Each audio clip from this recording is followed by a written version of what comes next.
What is going on, everybody, and welcome back to 5-9 Mobile. My name is Vilify, and today we are going to be talking about power creep after the 8th year anniversary, as well as kind of what good power creep in Dokkan should look like.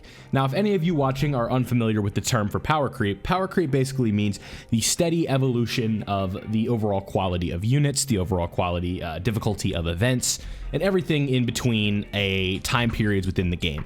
So what we want to think about it as, how does the game look before the first anniversary, during the first anniversary, and then past the first anniversary into the second anniversary, right? So what I kind of want to do is give you like a basis diagram for what I think a good power creep in Dokkan should look like, and then I'll go ahead and explain it. So what a good power creep diagram in Dokkan should look like is one where we have a bit of consistency and then we have jumps, right?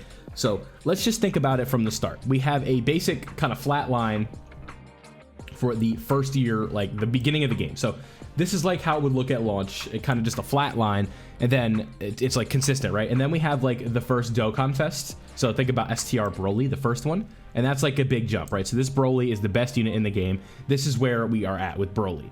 And then we kind of move along the Dokkan Fest and whatever summonable units come out during that time, and then we hit the first anniversary with STR Gogeta.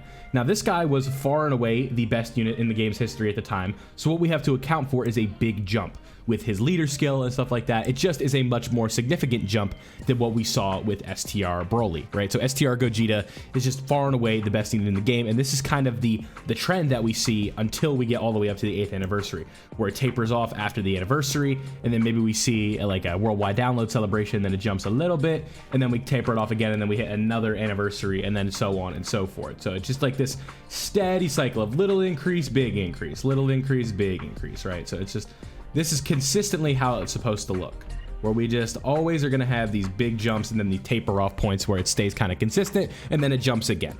So overall with units, I think that this is the healthy kind of way for Dokkan to do things, because Dokkan is in one of those beautiful positions that not many games can say they are in, where like balance, it doesn't really matter.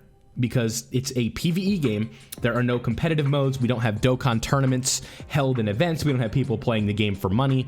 Aside from like content creation and stuff like that, it's not like you can play Dokkan competitively for a living, right? And this entitles, like, so not entitles, but this gets rid of such an important aspect of video games that makes Dokkan in this beautiful position where it's not a big deal, right? Where they can do whatever they want with units. They can be as good as they want. They can be as bad as they want. It's not going to affect the bottom line. Well, maybe it will affect the bottom line, but it won't affect competitive play. It won't impact multiplayer. It just doesn't exist, right? Chain battle scores, not really a big deal because there's no competitive mode in Dokkan. So what is like the importance of jumps in power in Dokkan, right? Let us think about this way, right? So again, events are kind of in the same thing, where you have something like quest mode, and then the Broly Dokkan event comes out and it costs 50 stamina, and then all of a sudden we don't really have many units that can beat it, and then it kind of steadily stays on that. And then with the anniversary, we see another jump like that, where the best units in the game are able to beat the content, but it kind of stays under it at all times, right? And then if you see like the blue line go above the red line, that means the anniversary units are going to kind of like come out to top that, right? And then we just kind of see like this never-ending cycle of stuff like this, right? So the lines are usually staying in top, or like right below the unit line, right? Because the best unit in the game is usually going to be able to beat the hardest content in the game. That's kind of what you want it to do, right? But when we think about the 8th anniversary, and this is like the main subject of today's video, is power creep scaling the proper way for units as well as events? I think that this is a very important topic of discussion, because it's amazing to have these units that just absolutely destroy all the content, but if there's no testing ground for them, I think that's where things get tricky. When we take a look at what the 8th year anniversary LRs bring to the table, it is very centered around long events. You think about stuff like Infinite Dragon Ball History, Legendary Vegeta event, some stages like the Shadow Dragon stage of the Red Zone, where there's a lot of enemies. That's where you're going to get the most out of their kit. But the problem is they're too good for these stages, because what you want to do with the Spirit Bomb Goku is get like a couple turns in the standby, get all the charges, stack them up, and make them super good. But the problem is they're too good in these long events, and they just make every phase, like, you know, go down super easy. So you run into this conundrum where the unit is too good, and it just makes them look as not as impressive as they can be, because they can't get their full potential out because the content is too easy for them. Right? You think about this new, I don't even know what the event is called, but it's the 8th anniversary event where you're fighting the Shadow Dragons, and they're not a unit you throw in slot 1 and they just tank everything, right? They get lit up in slot 1 on like turn 1 and stuff like that. They have to do those 3 to 4 supers a turn and build it up and then get to the standby. And it's really hard to get like a efficient standby skill to get that big finish, right? It really is hard. Like, you have to be running a team of them and like no other offensive units, because otherwise the other units are going to take care of them in the standby, and you're not going to be able to get as many charges as you want and not really build them up all the way. And that's where things get a little bit tricky with these 8-year anniversary LRs. So what I wonder, again, we'll go back to the graph, is say this next line I'm going to add is the 8-year anniversary, right? We get this jump, and then these guys are like better, but the event curve that we were looking at is just doing this. Like, it's just a little bit harder, right? And barely even harder than the red zone. So what happens if the red curve just continues to stay above like this, and the new units we get are not challenged at all by like the units, right? Or by the events, right? That's where I think things get tricky. Now, this isn't me coming on here on like a soapbox saying that the game is in danger, but what I do think is that power creep should look a little bit healthier than what we've seen so far in the 8th anniversary. I don't think it's a hot take to say that these new units just absolutely eviscerate like all content in the game, right? The GT duo is just absolutely crazy. The what EZA did we get during part 1? Super Boo is super good in this content. Super Vegito, haha. He should be really good in this content, but he's not. And it's just, that's where I kind of like get worried that we'll see just events that don't challenge these new units, right? Because when we go back to even last year, like, let's think about the release of the Ultimate Red Zone, right? Part 1, it was the same stuff that we're seeing right now during the 8th anniversary, where the 7-year LRs were designed to just absolutely destroy it. And then we get to part 2 and we see the baby stage of the GT Red Zone. We're like, okay, this is a little bit harder.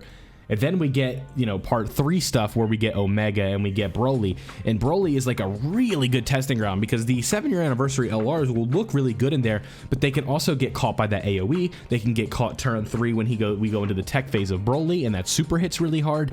And the super, even what Broly does in the final phase, if you don't nullify it, can hit the 7-year LRs really hard. You were relying on a unit like Tech God Goku to be that slot 1 tank in the movie Red Zone, while you just hope that the 7-year LRs did not take a super, right? That is a healthy state of the game, where you have a designated tank, and you also have a unit that can tank but also won't always tank, right?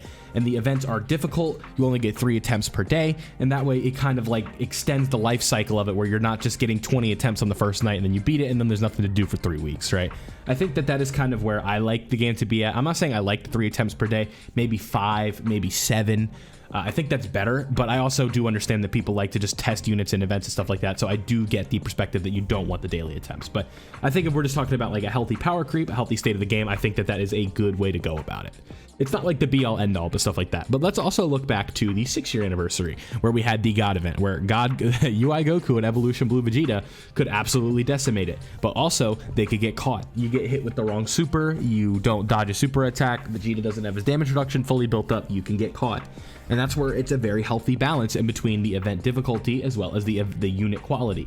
And that's where I like it to be at. Because the first few God event stages are pretty easy for the new LRs, but when you look at a stage like Belmont, you look at a stage like Moscow, and just the AoE portions, it's like, yeah, UI Goku is going to decimate almost all the stages except the tech ones, and you can even bring him into tech ones, but he is not going to look at his best, obviously. And that's a good balance, because if there's a tech enemy, guess what? You can bring the Evolution Blue Vegeta to kind of pick up the slack a little bit. So that way these units have their utility, they have their usage, but they can also be tested. And that's where I don't think that these 8-year anniversary LRs have. This isn't to say the 8-year anniversary LRs are worse than the last 2 anniversaries, but this is to say I think that they have a more healthy or a more testable, don't have a testable environment for them to really like shine and show that they are as dominant as they are, right? Because you have units like Trunks and Vegeta and Orange Piccolo who are right on their tail. And I don't think for an anniversary we should be seeing that. We should be seeing the anniversary units far and above everything else. So let me know down below what you guys think. This is just kind of like a quick discussion about power creep, where it's gone, how it's going, and where it could be going in the future. And yeah, that's really all I have for you today. Don't forget to leave a like if you did enjoy and subscribe to the 5-9 Mobile channel, first and foremost. If you want to see me take on the difficult events that we've talked about and use these units that are coming out, you can check out my personal channel. It's Vilify, as I stated. You'll see my link in the description, and I would really appreciate catching you guys over there. I make Dokkan content like this all the time, so don't forget to leave a like if you did enjoy, like I said. It's been a pleasure hosting for you guys, and I'll catch you in the next one.